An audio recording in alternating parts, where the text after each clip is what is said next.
Mari Pulamien, voy a presentarles aquí más o menos el dibujo que les solicité el otro día para explicar acerca del pronombre inche.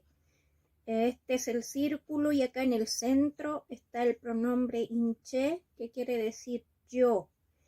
Este inche no lograría ser un ser, no seríamos nosotros, si no existiera todo esto. Por eso les dije, en este espacio va Chuchu, Chesky, que son los abuelos maternos. En este espacio de acá, Ñuque, que es nuestra mamá. En este espacio de acá tenemos a Cucú y Lacu, que son los padres de nuestro papá, nuestro Chau. Entonces, yo soy inche porque vengo de 4 linajes más del linaje dual de mi Ñuque y mi Chau.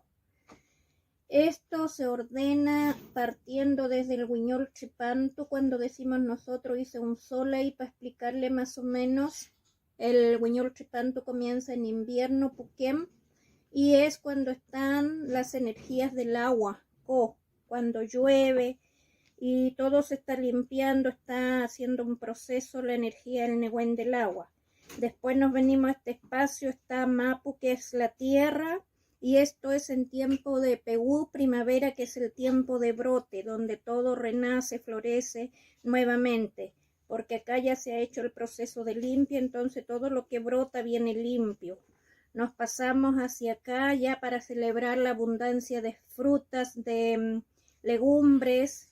Es el tiempo de Walún, de verano, y es el tiempo de mucho calor, les decía yo, tiempo de Cachal como elemento fuego.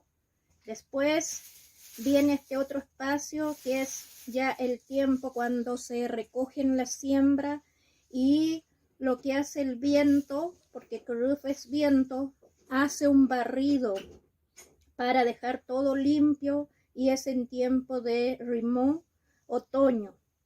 En otoño el viento se lleva todas las impurezas y nuevamente, al estar los terrenos limpios, el agua comienza otra vez. Todo esto es cíclico, por eso vemos todo circular y explicamos en círculo para entender mejor nuestra cosmovisión.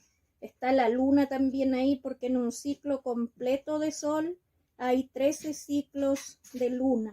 El sol se llama Ant, la luna Guyen. Más o menos eso como orientación. Espero que les sea de más comprensión a través de este dibujo que una Lamien lo compartió, que estaba bastante bien. La felicito y gracias, Pulamien. Mañón.